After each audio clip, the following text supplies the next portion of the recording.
Hi friends, welcome to Pattuma family. Night எங்கள் அப்பா வாங்கிட்டு வந்த கிழங்கு தான் இப்போ எங்கள் அம்மா வேக வச்சு எடுத்து வச்சுருக்காங்க.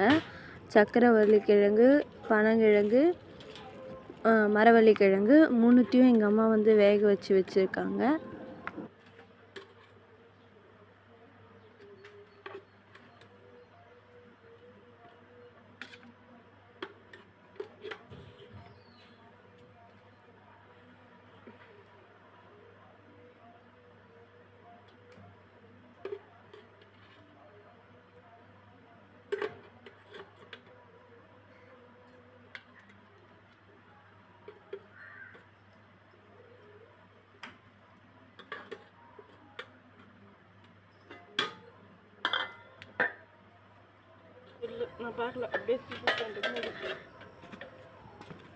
மறக்காமல் பட்டுமா ஃபேமிலி சேனலை சப்ஸ்கிரைப் பண்ணுங்கள்.